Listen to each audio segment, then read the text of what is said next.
Bienvenidos y bienvenidas a Ars Anima, Astrología Humanista, donde hacemos interpretaciones en clave astrológica de mitos, cuentos populares, películas y otro tipo de relatos. Bueno, en primer lugar, como siempre, me gusta hacer la aclaración de que las interpretaciones que hacemos acá no tienen el fin de posicionarse como las únicas y verdaderas, sino que nuestra intención es que ustedes tomen lo que les sirve, desechen lo que no, y puedan sacar también sus propias reflexiones de allí para así también llevarlas y ponerlas en práctica en sus propias vidas, procesos de sanación y procesos personales, ya que así nos vamos enriqueciendo como humanidad y como comunidad. Muy bien, entonces dicho esto, hoy quiero hablarles acerca del mito del nombre secreto de Ra. Entonces, digamos, en primera instancia, Ra, para quienes no saben, hace parte de la mitología egipcia y es el dios principal y el dios creador de la mitología egipcia. En algunas versiones, eh, Ra engendra 4 hijos, en otras 5, en otras Ra solo engendra, bueno, otras dioses que a su vez engendran estos dioses que son, digamos, los principales o los que de los cuales hay más registro eh, y relatos míticos, que vienen a ser Neftis, Set, Osiris, Isis y Tot. En algunas versiones, estos 4 dioses tienen como hermano a Horus. Neftis es también la esposa de Set, Osiris es la esposa de Isis. Y bueno, digamos, es importante la aclaración de este quinto dios del panteón que es Horus, porque Osiris y Isis, perdón, tienen a su vez un hijo que también se llama Horus. Que por ponerlo en términos más sencillos y vulgares para no enredarnos, es como si yo eh, como si tengo un tío que se llama Simón y yo también me llamo Simón, ¿no? Entonces, por eso puede haber una cierta confusión entre Horus y Horus cuando uno lee sobre toda esta mitología. Pero bueno, este es como el prólogo del mito. Al respecto creo que es importante también recalcar, Ra como dios solar, bueno, él tenía muchos nombres, pero había uno que era el nombre secreto, el cual guardaba todos los poderes eh, de pues, creadores y demás que él albergaba.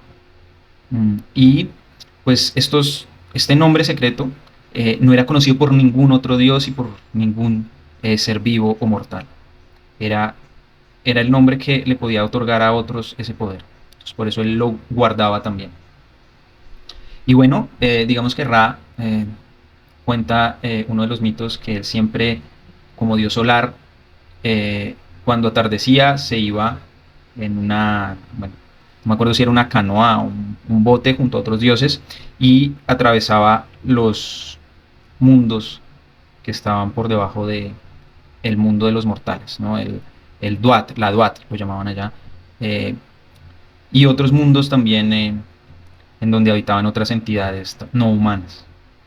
La Duat era ese lugar en donde albergaban, donde moraban los muertos y en donde esperaban también muchas veces a ser enjuiciados por sus actos.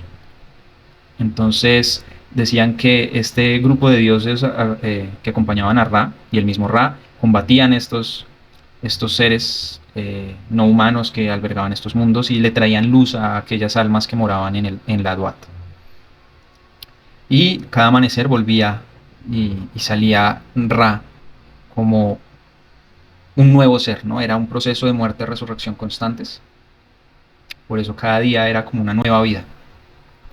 Y bueno, digamos que respecto al tema de los nombres para los egipcios se tenía esta creencia, de ahí este mito, que el saber el nombre, algo existe porque es nombrado, y el saber el nombre de ese ser implica también el poder conocer sus propiedades, conocer su sustancia, conocer su esencia, y así también poder tomarla, ¿no? Entonces, por eso es tan importante este mito, a mi juicio. Y bueno, ya hemos hablado un poco sobre el poder que tiene el nombrar o el narrar algo, ¿no? Que igual lo vamos a tratar ahora más adelante, también desde esta perspectiva. Entonces, bueno, dicho esto, pues digamos que los protagonistas de este mito vienen a ser principalmente Isis y Ra, y en segunda instancia Horus. Y bueno, resulta que Isis es como también la diosa de la magia, de la hechicería. Y pues Isis anhelaba el poder de Ra para entregárselo a su hijo Horus, ya que bueno, eso es otra historia, pero digamos que Set siempre tuvo una rivalidad con Osiris, porque a Osiris le entregan todo el campo de fértil, toda la tierra fértil, y él gobernó todas las tierras fértiles alrededor del Nilo, mientras que a Set le entregan todos los valles áridos y desérticos. Entonces Set hace todo un complot en contra de Osiris y termina asesinándolo. Entonces Horus debe crecer en clandestinidad en el exilio para luego venir a vengar la muerte de su padre, que se parece un poco a la obra de, como se parece un poco a lo que ya habíamos visto sobre el Rey León. Pero bueno, ese no es el mito que vamos a tratar. Si les interesa que ahondemos un poco más sobre la mitología egipcia y que exploremos, por ejemplo, otros mitos como el mito de Set y Osiris, también les invito a que lo pongan en los comentarios. Igual creo que quiero preparar también ese video sobre Osiris y Set. Pero bueno, volviendo a lo que nos compete el día de hoy, digamos que Isis anhelaba robarle o bueno, obtener el poder de su abuelo o su padre Ra en algunas versiones, para dárselo a su hijo Horus, para que él pudiera vencer a Set y proclamar otra vez el trono. Entonces, bueno, Isis pues también hace todo su plan para lograr obtener ese nombre secreto de Ra y robarle sus poderes, todo su poder. Entonces, bueno, Isis ya sabía que Ra siempre hacía este recorrido en su balsa junto a este grupo de dioses, su séquito de dioses, etc. Y entonces decían que ya Ra estaba muy viejo. Ra estaba bastante viejo y ya se le notaba el cansancio. Y bueno, también por su vejez, digamos, él ya en algunos casos no podía mantener la mandíbula cerrada y empezaba a babear. Entonces Isis ingeniosamente en uno de esos momentos logra tomar un poco de saliva de Ra, y con la saliva de Ra ella crea una serpiente, la primera cobra en todo el mundo. Entonces crea esta cobra y la pone estratégicamente en una parte del recorrido para que cuando Ra llegue de recorrer la Duat, perdón, la pise y la cobra pueda morderla. Entonces efectivamente así ocurre. Ra es mordido por la serpiente en el talón y él cae adolorido. Nadie sabe cómo socorrerlo porque nadie conoce a esta criatura que lo mordió. Y entonces Isis dice: sí, yo te puedo ayudar, pero bueno, con una condición. Entonces les quiero citar este breve pasaje. Es una versión que encontré en una página que se llama Egiptología, y ellos hacen una versión basada en el papiro de 1993 que se encuentra en el Museo de Turín. Entonces es como una suerte de traducción y se le hace una adaptación. Entonces dice así: Isis nuevamente habló y ahora su voz era cálida y reconfortante. Entonces le dice a Ra: venid, decidme, oh Señor, vuestro nombre. Oh Divino Padre, vuestro verdadero nombre, el nombre secreto que solo vos conocéis, porque solamente vivirá aquel que es llamado por su verdadero nombre. Y Ra contestó, con todos los nombres que poseía: soy el creador del cielo y la tierra, quien puso las montañas y creó todo lo que existe. Soy el que dio origen a las aguas, hizo que la gran inundación viniera a la existencia. Soy quien moldeó al toro de su madre, para que el deleite sexual viniera a la existencia. Soy quien labró el cielo y los huecos ocultos de los dos horizontes, dentro de los cuales situé las almas de los dioses.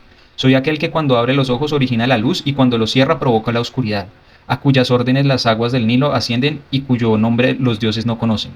Soy quien creó las horas y así los días vinieron a la existencia.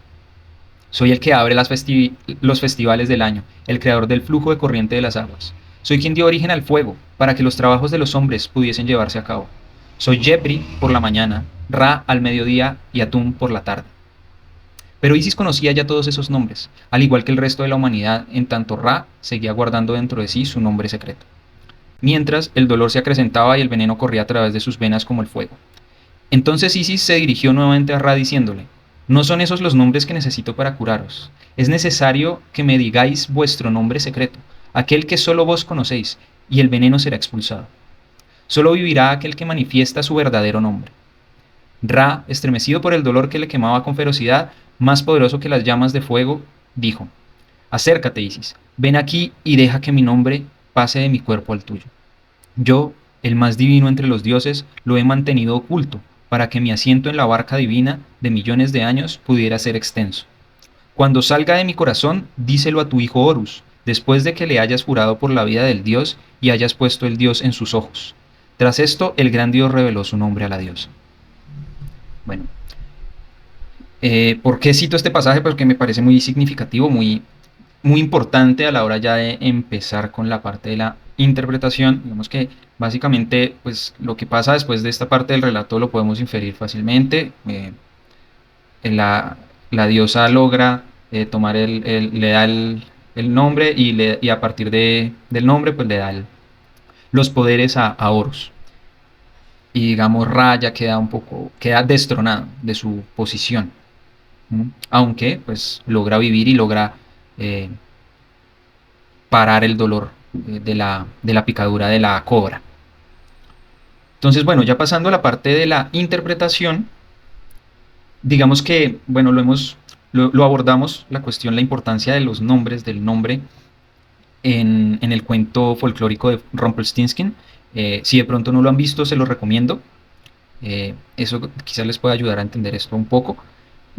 Y es otra vez volver al tema del poder, ¿no? De cómo el conocer a algo o a alguien nos permite generar también tener un poder sobre la otra persona en cierta medida.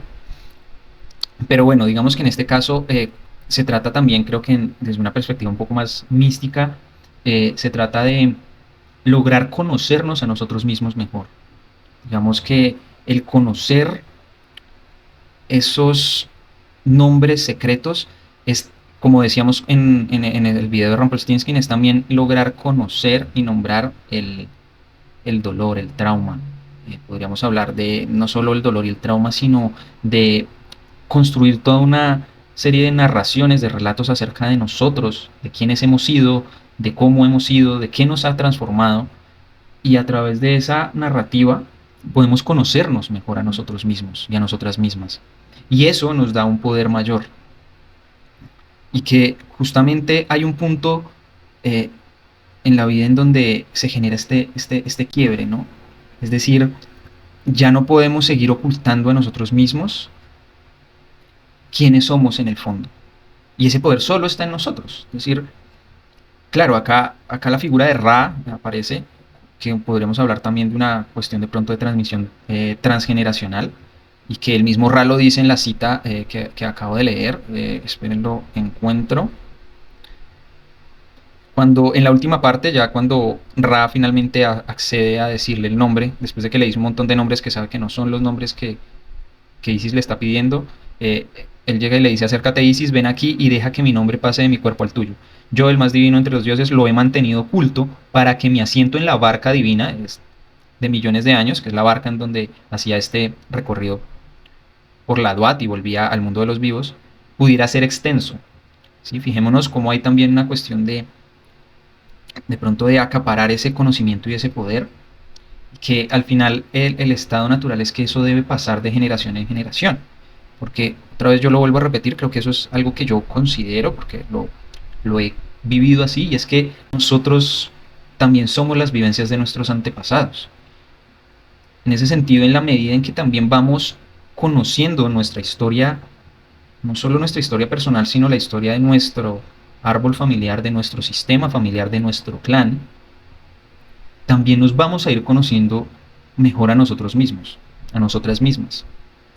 ¿Y a qué me refiero con conocer? No me refiero a juzgar, sino principalmente a, a de pronto ir recogiendo esta serie de relatos y saber que bueno, que en estos relatos siempre hay una medida de subjetividad y que no se va a poder conocerlo todo, y que cada miembro de la familia tiene sus versiones, y también podemos encontrar documentos, historias que nos hablan incluso de aquellos que no conocimos, Pero todo esto que podamos pues también encontrar nos sirve para construir también toda una narrativa de nuestro origen, que también hace parte de lo que somos.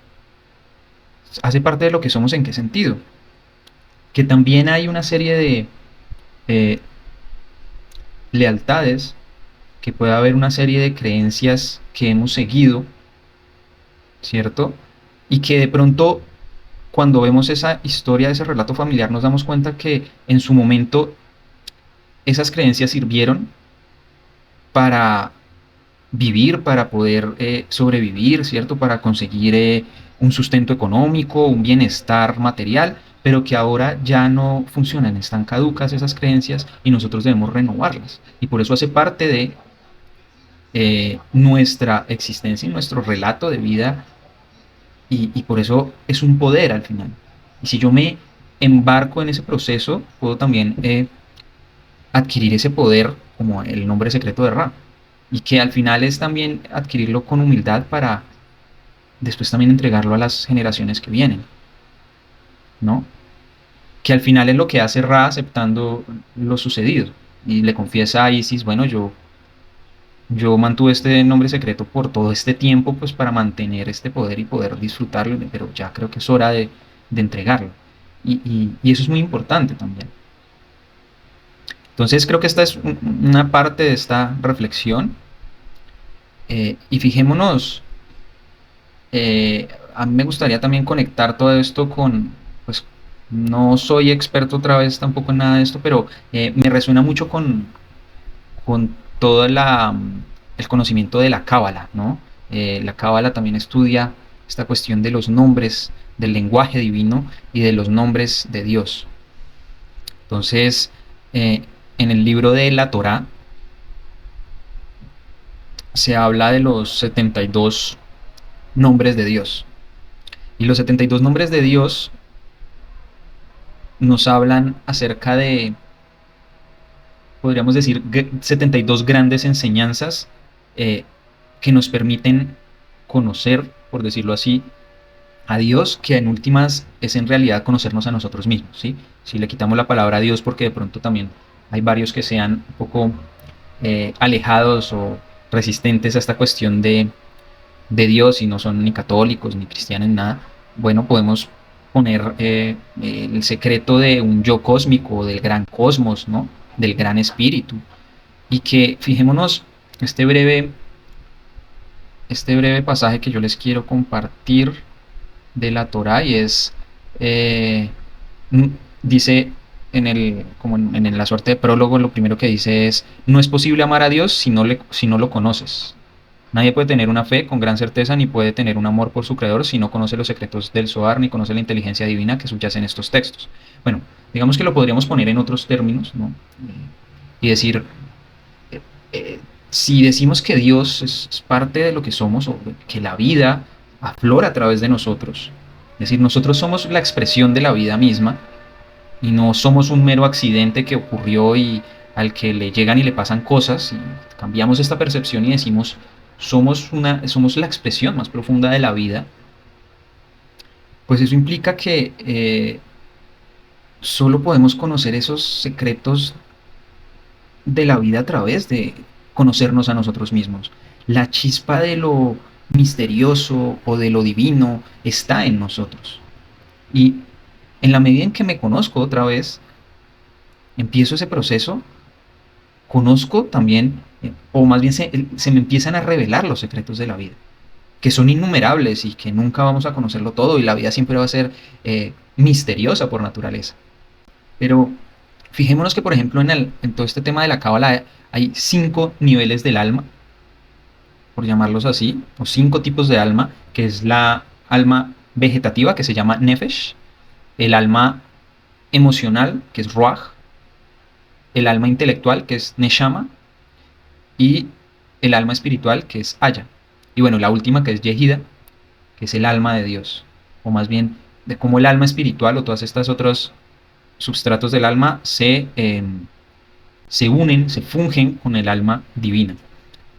Entonces es muy interesante porque nos habla como una suerte de estados de conciencia, en donde, bueno, si yo estoy en un estado mucho más animal, ¿cierto? En donde estoy más atado a lo material, a las cosas, siempre estoy pensando en, bueno, tengo que resolver mis cuestiones de en dónde voy a dormir, qué voy a comer, sí, estoy en constante resolución de si tengo un trabajo, cuánto logré hacer el día de hoy, etcétera, si vivo lo que uno coloquialmente llama acá el rebusque, ¿no? Estoy dándole prioridad a esa alma, ¿no? Mientras que si hablo del alma emocional, estoy hablando ya de un lugar un poco más elevado, que es entrar en contacto también con mis emociones. Bueno, y yo qué siento, y por qué lo siento, ¿no? Y le doy un lugar a mis emociones. Luego pasa la parte más intelectual, en donde empiezo también a entrar, no solo siento, ¿cierto? Y actúo a partir de esas emociones, sino que también le empiezo a dar un sentido más profundo y a reflexionar a través de mi capacidad de cognitiva, intelectual, racional, etcétera. Luego, a partir de esto, logro también entrar en contacto con algo más profundo y más sustancial, que podría ser ese espíritu, y entonces me empiezo a hacer la pregunta que ya, digamos, no puedo contestar de manera intelectual, que es como, ¿para qué estoy aquí? ¿Cuál es mi propósito? ¿Existe un propósito en la vida? ¿Cómo es eso? ¿Cierto? Hay otras preguntas que empiezan a ser un poco más elevadas y empiezo a llevar ya una práctica que me conecta más con lo espiritual, ¿cierto? Que ya no es que voy a misa porque mi familia siempre hemos ido a misa los domingos y trato de no quedarme dormido durante las lecciones del padre, etcétera, sino que, yo qué sé, empiezo un proceso de una práctica de meditación o empiezo a ser más consciente en mi día a día de ciertas cosas que debo cambiar y empiezo a encontrar mi sentido de vida y no sé qué a través de este tipo de prácticas y etcétera. Entonces, bueno, me desvié un poco del tema, pero un poco lo que quería mostrarles con esto, la reflexión a la que quería llegar es que hay todos unos niveles de conexión y de conocimiento acerca de nosotros mismos y que por ejemplo en la cábala está también, todo esto está atado a esos 72 nombres que al final son 72 grandes enseñanzas, podríamos llamarlo, no, ellos no lo llaman así, yo no tengo idea, pero son grandes, como grandes lecciones que nos van generando una nueva sensibilidad perceptiva y que solo en la medida en que voy trabajando cada una de ellas, voy activando ciertos aspectos y características de cada tipo de alma, ¿no? Me voy conectando con estas, que no necesariamente pues tiene que ser una cuestión lineal, sino que se van uno conectando y trabajando cada una de estas. Y bueno, creo que a esto va toda esta reflexión sobre la cuestión del nombre y la relación con el conocer, ¿no? Esos secretos del alma. Al final, más que el conocer por conocer, tiene una relación con ese proceso de ponerlo en práctica, ¿no? Que volvíamos otra vez al tema cuando hablábamos también en el video de Cenicienta, los trabajos de Cenicienta y la transmutación del plomo en oro, que hablaba un poco sobre esta cuestión de la alquimia y que justamente para los alquimistas era muy importante la cuestión del método, de cómo es que se transforma el plomo en oro. Es que no es simplemente llegar y echar unos componentes químicos, unos ingredientes, lo que sea, y ya, sino hay todo un procedimiento cuidadoso que básicamente es el método a partir del cual yo empiezo ese proceso. Y que la pregunta vendría a ser, bueno, ¿cuál es ese método? O si no lo tengo claro cuál es mi método, pues cuál podría ser ese método que yo empiezo a crear, que no tiene que ser que me voy a ir a estudiar en la escuela, yo qué sé, de los Rosacruces o de, bueno, ciertas tradiciones herméticas o gnósticas o me voy a adscribir a cierto tipo de religión o de filosofía oriental, en donde me enseñan unos métodos, sino que también puede ser algo que yo voy construyendo y que voy construyendo de pronto de manera intuitiva, pero que empiezo a ser consciente y digo, bueno, estos son como los pasos que yo creo que yo debería seguir, bueno, y que, bueno, incluso eso creo que se logra también socializándolo, ¿no? Entonces, los invito a que nos compartan qué, cuáles son esos procesos en los que están ahorita para conocerse ustedes mismos, ¿no? ¿Con qué resuenan ahorita? ¿En qué proceso están? Porque podemos hablar de un nivel mucho más biográfico, en donde yo estoy tratando estos temas más relacionados, bueno, con mi padre, con mi madre. De pronto hay algo más transgeneracional que va bueno, no solo con mi padre, mi madre, mi abuelo, sino de pronto algo que va un poco más allá, unas lealtades por allá con unos familiares que nunca conocí y me encuentro que en mi árbol genealógico a esta persona hacia esto y veo ciertas similitudes con algo que yo he sentido toda mi vida. Bueno, no sé. Digamos que eso es a lo que los invito. Y recuerden que también tenemos nuestra página por si desean conocer un poco más de nuestros servicios, conocer un poco más de los artículos, de los textos que hacemos, de lo que hacemos. Y bueno, muchísimas gracias y nos vemos en un próximo video.